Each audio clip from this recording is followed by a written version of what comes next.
በአሜሪካ 4 ግዛቶች ከባድ የበረዶ ማዕበል ማስጠንቀቂያ ተሰጠም። የአሜሪካ ብሔራዊ የአየር ሁኔታ አገልግሎት ወይም NWS በዋሽንግተን፣ አላስካ፣ ሞንታና እና ኦሪገን ግዛቶች ላይ ከባድ የበረዶ ማዕበል ማስጠንቀቂያና የአየር ሁኔታ ማሳሰቢያ ሰጥቷል። ከእሁድ አሊያም ከሰኞ ጀምሮ እስከ 18 ኢንች የሚደርስ በረዶ ሊጥል እንደሚችልና በሰዓት እስከ 50 ማይል የሚደርስ ኃይለኛ ንፋስ ሊነፍስ እንደሚችል ተቋሙ አስታውቋል። የከባድ የአየር ጠባይ መንገዶችን በበረዶ በመሸፈን የእይታ ርቀትን በእጅጉ በመገደብና አደገኛ የመንዳት ሁኔታዎችን በመፍጠር ተጓዦች ላይ ከፍተኛ ተጽዕኖ እንደሚያሳድር ተነግሯል። ዋሽንግተን እና ኦሪገን ከአራቱ ግዛቶች በዋናነት የከፋ ጉዳት ሊያስተናግድ ይችላል የተባለው የዋሽንግተን ግዛት ነው።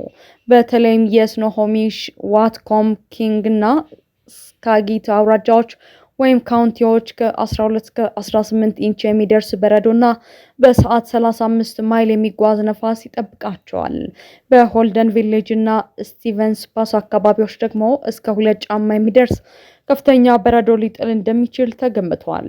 ወደ ደቡባዊ የዋሽንግተን ክፍሎች ስንሄድ ደግሞ እስከ 12 ኢንች በረዶ ሊጥል ይችላል። ይህ አደገኛ የአየር ሁኔታ እስከ ማክሰኞ ይቀጥላል ተብሏል። አጎራባች በሆነችው የኦሪገን ግዛትም ከሰኞ እስከ ማክሰኞ ባለው ጊዜ ውስጥ ከ4 እስከ 10 ኢንች በረዶና በሰዓት 40 ማይል የሚነፍስ ንፋስ መንገዶችን በተለይም ድልድዮችን እጅግ አደገኛና የሚያንሸራትቱ እንደሚያደርጋቸው ማስጠንቀቂያ ተሰጥቷል። አላስካና ሞንታና በአላስካ ግዛት በተለያዩ አካባቢዎች የተቆራረጠ የበረዶ ዝናብ የሚጠበቅ ሲሆን የፕሪንስ ኦፍ ዌልስ ደሴትን ጨምሮ ከፍተኛ ቦታዎች ላይ እስከ 5 ኢንች በረዶ ሊጥል ይችላል። በተለይም በዩኮን ዴልታ የባህር ዳርቻና በአላስካ ፔንሱላ አካባቢዎች በሰዓት ከ40 እስከ 50 ማይል የሚደርስ ኃይለኛ ንፋስ ከበረዶ ጋር ተቀላቅሎ በመምታት የእይታ ርቀትን ከግማሽ ማይል በታች በማውረድ የትራንስፖርት እንቅስቃሴን እጅግ አስቸጋሪ ያደርገዋል። በሞንታና ግዛት ደግሞ ከእሁድ ምሽት ጀምሮ በደቡብ ምዕራብ ፊሊፒንስ ካውንቲ ከ1 እስከ 3 ኢንች የሚደርስ በረዶና በሰዓት 40 ማይል የሚነፍስ ንፋስ እንደሚኖር የአየር ሁኔታ ትንበያ ያሳያል። በአሜሪካ መካከለኛ ገቢ ያላቸው ቤተሰቦች የመኖሪያ ቤት የመግዛት አቅማቸው ካለፈው ዓመት ጋር ሲነጻጸር በ$30,000 ማደጉ የዚሎ የቅርብ ጊዜ ጥናት አመለከተ። ይሁን እንጂ በሀገሪቱ ያለው መካከለኛ የቤቶች መሸጫ ዋጋ አሁንም ከነዋሪዎች አቅም በላይ በመሆኑ የቤት ባለቤት የመሆን ህልም ፈታኝ እንደሆነ ቀጥሏል። በዚሎ ሪፖርት መሰረት $86,300 ዓመታዊ መካከለኛ ገቢ ያላቸውና ለቅድመ ክፍያ 20% ማቅረብ የሚችሉ ቤተሰቦች አሁን ላይ እስከ $331,483 የሚያወጣ ቤት መግዛት ይችላሉ። ይህ አሃዝ ካለፈው ዓመት ጋር ሲነጻጸር $30,302 ብልጫ አለው። ይህ $30,000 የመግዛት አቅም መጨመር ገዢዎች የተሻለ ሰፈር እንዲመርጡ ወይም ሰፋ ያለ ቤት እንዲገዙ እድል የሚሰጥ ነው። ለዚህ የመግዛት አቅም መሻሻል ዋነኛ ምክንያት የሞርጌጅ ወይም የቤት ብድር ወለድ ምጣኔ በተወሰነ ደረጃ ቢሆን ማሽቆልቆሉ ነው። ከዓመት በፊት 6.79% የነበረው የ30 ዓመት ቋሚ የብድር ወለድ አሁን ወደ 6.14% ዝቅ ብሏል። የዚሎ ከፍተኛ ኢኮኖሚስት ካራንግ እንደገለጹት የብድር ወለድ በግማሽ በመቶ መቀነሱ ብቻ በአማካይ በአመት $1,000 ያህል ወጪን ሊያድን ይችላል። ምንም እንኳን የመግዛት አቅም በመጠኑ ቢሻሻልም አሁንም የቤቶች ዋጋ እጅግ ውድ ነው። ብሔራዊ የሪል ስቴት አቅራቢዎች ማህበር NAR ባወጣው መረጃ ባለፈው ጥር ወር የአንድ ቤተሰብ መኖሪያ ቤት አማካይ መሸጫ ዋጋ $400,300 ደርሷል። ይህንን ቤት በ6.19% የብድር ወለድ ለመግዛት ገዢዎች ቢያንስ $94,032 ዓመታዊ ገቢ ሊኖራቸው ይገባል። ከዚህም ባሻገር የቤቶች ዋጋ ከህዝብ የገቢ እድገት ጋር ሲነጻጸር በከፍተኛ ፍጥነት እየጨመረ ነው። ከ2000 እስከ 2024 ባለው ጊዜ ውስጥ የነዋሪዎች አማካይ የነፍስ ወከፍ ገቢ በ155% ሲያድግ የቤቶች ዋጋ ግን በ207% ማሸቀቡን የሴንት ሉዊስ ፌዴራል ሪዘርቭ ባንክ ጥናት ያሳያል። የአቅርቦት እጥረት የዘርፉ ዋነኛ ማነቆ መሆኑን የጠቀሱት የማህበሩ ዋና ኢኮኖሚስት ላውረንስ ሲሆን በበኩላቸው የብድር ወለድ መቀነሱን ተከትሎ በርካታ አዳዲስ ገዢዎች ወደ ገበያው ቢገቡም በገበያው ላይ በቂ የቤት አቅርቦት ከሌለ ይህ የፍላጎት መጨመር የቤቶች ዋጋ ወደ ባሰ ውድነት ሊገፋው እንደሚችል አስጠንቅቀዋል። የካሊፎርኒያ የሞተር ተሽከርካሪዎች መምሪያ ዲኤምቪ ከፌደራል መንግስት በተሰጠው አስገዳጅ ትዕዛዝ መሰረት በመላው ግዛቲቱ የሚገኙ ወደ 13000 የሚጠጉ ስደተኞች የከባድ ንግድ ተሽከርካሪ ትራክ አሽከርካሪዎች መንጃ ፍቃድ ከዛሬ ጀምሮ መሰረዙን አስታወቀ። ይህ አስገዳጅ ውሳኔ የተላለፈው አሽከርካሪዎች በአሜሪካ ለመቆየት በህግ የተፈቀደላቸው ጊዜ ካለፈ በኋላም መንጃ ፍቃዳቸው አገልግሎት ላይ መዋሉን የፌደራል መንግስት ግኝት ተከትሎ መሆኑን ተገልጿል። መምሪያው እንዳስታወቀው አደጋ ላይ ከነበሩ 20000 አሽከርካሪዎች መካከል እርምጃው የሚመለከታቸው 13000 የሚሆኑት መንጃ ፍቃዳቸው እንደሚሰረዝ አስቀድሞ ማሳወቂያ ደርሷቸዋል። በቅርቡ የተሰጠ የፍርድ ቤት ውሳኔ ተጎጆች አሽከርካሪዎች አዲስ የካሊፎርኒያ መንጃ ፍቃድ ማመልከቻ እንዲያስገቡ የፈቀደ ቢሆንም የፌደራል መንግስቱ ግን መምሪያው እነዚህን ማመልከቻዎች እንዳያስተናግድ እገዳ ጥሏል። በመሆኑም አሽከርካሪዎቹ ከዚህ በኋላ መደበኛ የቤት አውቶሞቢሎችና አነስተኛ የጭነት መኪናዎችን ለማሽከርከር የደረጃ ሲ መንጃ ፍቃድ ማውጣት ግድ ይላቸዋል።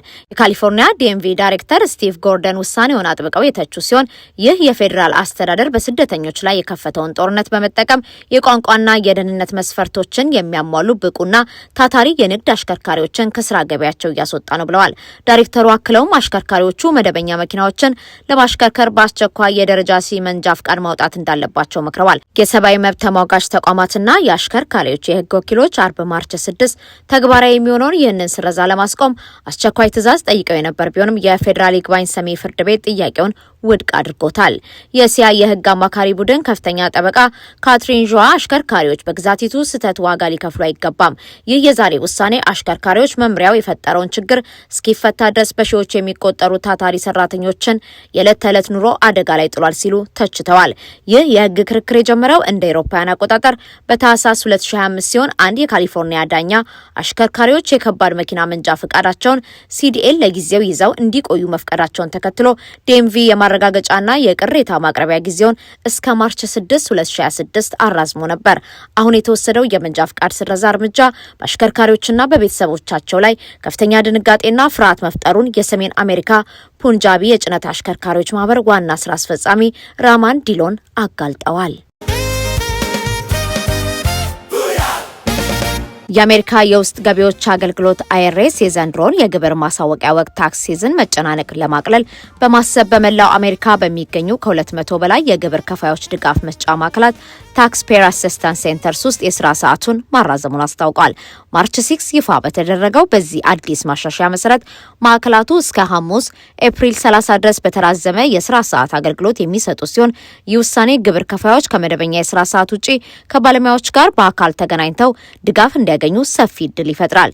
ይህ ሀገር አቀፍ መግለጫ በአብዛኛው ያለመው የግብር ፎርም አሞላል ላይ ከሂሳብ ማብራሪያ ጋር በተያያዘ ወይም ሌሎች የግብር ማሳወቂያ ወቅት ጉዳዮች ላይ በአካል ተገኝተው ድጋፍ ለሚፈልጉ ግለሰቦችን ለማገዝ ነው። ተቋሙ እንዳስታወቀው አብዛኞቹ አሜሪካውያን የፌዴራል የገቢ ግብር ሪፖርታቸው እስከ ኤፕሪል 15 ድረስ ማጠናቀቅ የሚጠበቅባቸው ሲሆን ህጋዊ የጊዜ ማራዘሚያ የጠየቁ ግለሰቦች ብቻ ከዚህ ገደብ ነጻ ይሆናሉ። ሆኖም የስራ ሰዓቱና አገልግሎቱን የሚሰጡ ማዕከላት ሁኔታ እንደ ሰራተኛው ስምሪትና የተገልጋይ ፍላጎት መጠን በየወቅቱ ሊለዋወጥ እንደሚችል ተቋሙ አሳስቧል። ባለፉት ዓመታት በነበሩት የግብር ወቅቶች በተስተዋሉ ረጅም የተገልጋዮች ሰልፍና የባለሙያዎች እጥረት ምክንያት ተቋሙ ተደጋጋሚ ትችቶች ሲቀርቡበት ቆይቷል። ለዚህ ምላሽ ይሆን ዘንድ በአካል የሚሰጡ አገልግሎቶችን ቀስ በቀስ እያሰፋ እየመጣ ሲሆን የዘንድሮ የ2026 የግብር ወቅት መጨናነቅ ለማቅለል ይህንን የስራ ሰዓት ለማራዘም ወስኗል። የተራዘመው የስራ ሰዓት በመደበኛ የስራ ቀናት እስከ ኤፕሪል 30 እንዲሁም በተመረጡ የቅዳሜ ቀናት ደግሞ እስከ ሰኔ ወር ድረስ እንደሚቀጥል ተገልጿል። የማጠናቀቂያው ቀነ ገደብ እየተቃረበ ሲመጣ ሊፈጠር የሚችለውን መዘግየት ለመቀነስም ተቋሙ ግብር ከፋዮች የኦንላይን አማራጮችና በአካል የሚሰጡ አገልግሎቶችን አጣምረው እንዲጠቀሙ መክሯል። የማዕከላቱ ተሳትፎና የስራ ሰዓት ያለ ቅድመ ማስጠንቀቂያ ሊቀየር ስለሚችል ግብር ከፋዮች መረጃዎችን ከድረገጻችን ላይ በየጊዜው እንዲከታተሉ እናበረታታለን ሲልም ተቋሙ መልእክቱን አስተላልፏል። በቅርቡ የተካሄደው አዲስ የኤንቢሲ የህዝብ አስተያየት ዳሰሳ ጥናት እንዳመለከተው 54 በመቶ የሚሆኑት የተመዘገቡ መራጮች የትራምፕ አስተዳደር የኢሚግሬሽንና የጉምሩክ አፈጻጸም አይስ ስልቶች አጥብቀው ይቃወማሉ። ድጋፋቸውን የገለጹት 44 በመቶዎቹ ብቻ ናቸው። ጥናቱ አሜሪካ በኢራን ላይ የሚሳኤል ጥቃት ከከፈተች ከ2 ቀናት በኋላ ከየካቲት 27 እስከ መጋቢት 3 ባለው ጊዜ ውስጥ በ1000 መራጮች ላይ የተካሄደ ሲሆን ፕሬዝዳንቱ በውጪ ጉዳይ ፖሊሲ ከኢራን ጋር ባላቸው ግንኙነት የኑሮ ውድነትን በመፍታት ዙሪያ ካገኙት የድጋፍ ምጣኔ ይልቅ የተቃውሞ ድምጻቸው እጅግ ከፍ ብሎ ታይቷል። ይሁን እንጂ መራጮች የፌዴራል ኢሚግሬሽን ባለስልጣናት ተግባር ከሚያስተጓጉሉት የመጠለያ ከተሞች ጋር በተያያዘ ፕሬዝዳንት ትራምፕ ያላቸውን ጠንካራ ተቃውሞ ይጋራሉ። በተጨማሪም በአጠቃላይ የድንበር ደህንነት አጠባበቅ ዙሪያ 53 በመቶዎቹ ፕሬዝዳንቱን ሲደግፉ 44 በመቶዎቹ ተቃውሟቸውን ገልጸዋል። የሪፐብሊካን ፓርቲ አባላት ሳይቀሩ የቅርብ ጊዜዎቹ የኢሚግሬሽን ፖሊስ አይስ የኃይል እርምጃዎችና አንዳንዴም ገዳይ የሆኑት ዘመቻዎች ከመጠን ያለፈ መሆናቸውን እየገለጹ ይገኛሉ። የትራምፕ አስተዳደር በሚኒሶታ ግዛት ኦፕሬሽን ሜትሮ ሰርጅ በተሰኘው ዘመቻ ከ3000 በላይ የፌዴራል የጸጥታ ኃይሎችን አሰማርቶ የነበረ ሲሆን በወቅቱ ሬኔ ጉድና አሌክስ ፕሬዲ የተባሉ 2 ሰላማዊ ሰልፈኞች መገደላቸውን ተከትሎ ከፍተኛ የህዝብ ቁጣ መቀስቀሱ ይታወሳል። ይህንን ተከትሎም ፕሬዝዳንት ትራምፕ ባለፈው ሳምንት የሀገር ውስጥ ደህንነት ሚኒስትሯን ክሪስቲ ኖም ከስልጣን በማንሳት በሴናተር ማርክ ዌንሙሊን ተክተዋል። ሴናተር ቶም ቲሊስ ለሲኤንኤን እንደተናገሩት በኢሚግሬሽን ከሀገር የማስወጣት ክርክር ላይ ተሸንፈናል በማለት አዲስ ሹመት ተቋሙን በቁጥጥር ስር ለማዋል እንደሚረዳ ያላቸውን ተስፋ ገልጸዋል። ከ2026 አጋማሽ ዘመን ምርጫ በኋላ ኮንግረሱ ማን መቆጣጠር አለበት በሚለው የጥናቱ ጥያቄ ዴሞክራቶች 50 በመቶ ድጋፍ በማግኘት ሪፐብሊካኖችን 44 በመቶ በልጠዋቸዋል። ሆኖም ሪፐብሊካኖች በድንበር ደህንነት፣ በወንጀል መከላከልና በኢሚግሬሽን ጉዳይ ላይ የተሻለ አመኔታ ሲያገኙ ዴሞክራቶች ደግሞ በህገ መንግስታዊ መብቶች ጥበቃ፣ ዴሞክራሲን በማስጠበቅና በጤና አጠባበቅ ዘርፎች ብልጫ ወስደዋል። በኢኮኖሚው ዘርፍ ሁለቱም ፓርቲዎች እኩል 40 በመቶ የህዝብ አመኔታ አግኝተዋል።